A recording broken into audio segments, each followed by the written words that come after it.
is Selena. I'm a nutrition educator and I'm back with another video. In today's lesson, we will be discussing beans and rice, a complete protein. Then we will make a red beans and rice dish with corn on the cob. Everything that I'm sharing is from the American Heart Association.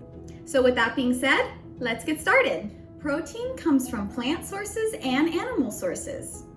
Beans and rice are among the oldest foods known to humankind. They are both easy to grow, plentiful, and filling. Beans and rice together make a complete protein. Let's talk about beans first. Beans are also called legumes. The term legumes refers to a large family of plants, including lentils, peas, peanuts, and all kinds of beans. Legumes are rich in protein. Beans and all legumes offer certain health benefits that animal proteins don't. Beans are high in minerals, without the saturated fat found in animal proteins. Beans, as part of a heart-healthy diet and lifestyle, can help lower your blood cholesterol levels and reduce your risk of heart disease. Beans are a great source of dietary fiber. Adding beans to your diet can help with weight management. The dietary fiber in beans can help you feel full longer, so you may eat fewer calories. Here are some examples of types of beans. These are green beans. They're easy to grow in most climates, so are popular across the globe. The peak growing time in the US is May to October. Green beans give you vitamin A and C. Vitamin A contributes to healthier eyes and skin. These are lima beans. These beans originated in Peru and have been eaten since the 1500s.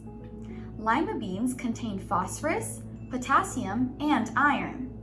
Along with calcium, phosphorus builds strong bones and teeth. These are red kidney beans. Their skin is thicker and dark red, while their interior is light in color. Red kidney beans are a good source of potassium, iron, magnesium, B6, and calcium.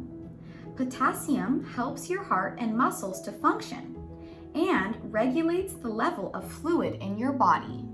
This is edamame. Edamame is the Japanese name for green soybeans. You can buy pods, which have a bright green skin, or you can buy shelled edamame. Edamame provides your body with vitamin K and folate. Vitamin K aids blood clotting. These are black beans. Popular in Mexico and Central and South America, these beans make a savory soup. Black beans contain magnesium, iron, and calcium. Magnesium helps with bone formation, as well as helping nerves and muscles to function. These are pinto beans. They're frequently used for refried beans or chili. Pinto beans provide manganese, copper, and phosphorus. Manganese is necessary for the brain and nerves to function normally. These are chickpeas, also known as garbanzo beans. They're used in Middle Eastern dishes. Hummus is typically made from chickpeas. Chickpeas are a source of folate, which is a B vitamin. Folate is in prenatal vitamins, since it's critical for the baby's healthy development. Fresh, frozen, canned, or dried beans can all be healthy options. Dried beans are one of the least expensive proteins, at pennies per pound. They can also help you control the sodium in your diet. Let's watch a video about cooking dried beans. Let's cook up some beans. Now, 1 pound or 2 cups of dried beans makes about 6 cups of cooked beans, which is the equivalent of 4 cans of canned beans. So here I have 2 cups of dried pinto beans to cook. First, I'm going to rinse them in the colander in the sink and then check for any inedible bits like small stones or pebbles. Let's do that really quick. We'll rinse them and then we're going to look for the stones. There we go, to see if we can find any. Beans often grow in rocky and sandy soil, so that's why you might find a few of these little stones. So, before we cook the beans, we need to soak the beans. Soaking beans helps soften them and helps decrease the hard-to-digest sugars, which can cause stomach discomfort and gas. So we definitely don't want to skip this important step. Now, there are two ways to soak the beans, the long soak method and the quick soak method, which I'm going to show you today. Just to review, the long soak way, you would put the beans in a container with 3 times as much water as the beans. Cover and soak them for 8 to 12 hours at room temperature. Then you drain them, rinse with cold water, and put in a pot with fresh water for cooking. Soaking the beans overnight is a great time saver. Just remember to plan ahead. Now, the quick soak method takes much less time, an hour compared to a day of soaking, but requires a little extra work from you. So, I'm going to put my 2 cups of dried beans in this large pot of water right here. It has 10 cups of water already. There we go. Okay, now they're on the stove and I'm going to turn this on high. There we go. The rule here is to use 5 cups of water for every 1 cup of beans. Okay, now that I have it on the stove, I'm going to bring this to a boil, okay? 3 minutes has gone by, and now I'm going to cover my beans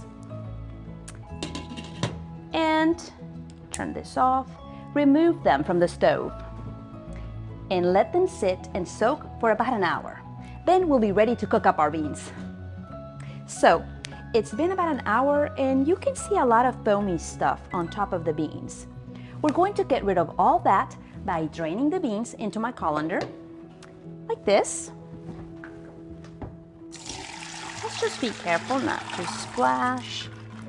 Get them all out in here. There you go. Because then we are going to rinse out the pot because we'll need it again. Let me do that very quickly here. All the foamy stuff out. Very well. Okay, and now I'm going to adding the beans back in. Like that. And I'm going to add water to the beans. We need enough to cover them for about 2 inches above the level of the beans. Here we go. Now the pot goes onto the stove and I'll bring the stove back up onto high heat. Okay, we're going to let these boil over high heat, and if you'd like, you can skim any extra foam that rises to the top here with a spoon or a slotted spoon like this. There we go. Very well. Okay. Now that they're at a full boil, I'm going to reduce the heat to low, cover, and let them simmer for about an hour. I'll occasionally check the water level, and if it gets too low, meaning if it's not fully covering the beans, I'll add more in. Now, cooking times can be a little bit different depending on the type and age of the beans, but generally it takes about an hour. To test for doneness, just taste a bean and see if it tastes soft enough to your liking. If you're cooking beans to be used in soups, you will want them to be tender but not too soft. If you're cooking beans to be used for bean dips or hummus, you'll want them to be fairly soft. So, here are my fully cooked beans. Don't they look great? Now, to store cooked beans that you're going to use within a week, put them in a sealed container in the refrigerator. They'll stay fresh for about 3 to 4 days. You can also freeze beans in a sealed plastic container and keep up to 3 months in the freezer. If you have leftover dried beans that you haven't cooked yet, keep them in an airtight container, like this one, and store in cool, dry places. They last about a year in your pantry. Now, let's talk about rice. When you purchase rice, look for brown rice. It's more nutritious than white rice. White rice is a refined grain. The refining process removes B vitamins, iron, and dietary fiber. Most refined grains are enriched, so some of the B vitamins and iron are added back in, but fiber is not. So with white rice, you're not getting the full range of nutrition that you get with brown rice. Whole grain rice contains iron and B vitamins. Whole grain rice has dietary fiber. Here are some examples of types of rice. This is brown rice. The brand gives it the brown color and more chewy texture. Brown rice takes longer to cook than white rice. This is wild rice. Wild rice is a whole grain, and even though it's called rice, it's technically a marsh grass. It comes from the northern Great Lakes region. Full of flavor, wild rice is a popular side dish and can be added to stuffing. This is basmati rice. From India, this long grain rice is quite fragrant when it cooks. Basmati rice is available in both brown and white. It has a nutty flavor and is often served with curry. This is jasmine rice. Long grain jasmine rice is available in both brown and white. It perfumes the air while it cooks, with a fragrance that's described as floral. Jasmine has slightly shorter, thicker grains than basmati and doesn't cost as much. It's used often in Asian cuisine.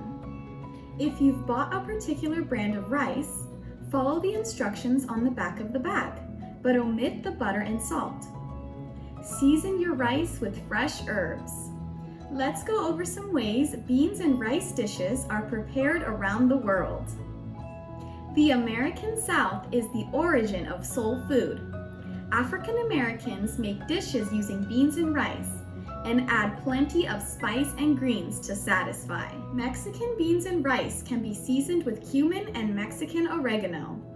The Italians often use cannellini or borlotti beans with their rice. Wakai, small red beans and rice, is frequently served with fried plantains in West African Ghana. The Japanese are partial to azuki beans, a small reddish-brown bean served with sticky rice called sekan. Today, we are going to make red beans and rice. The red beans and rice is a classic Southern dish. These are the ingredients that we will need for our red beans and rice with corn on the cob. 1 cup of rice, 4 medium green onions, 2 teaspoons of minced garlic, half a teaspoon of Cajun seasoning, 1 can of red kidney beans, and 2 ears of corn.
Watching this week's video. I really hope you enjoyed it.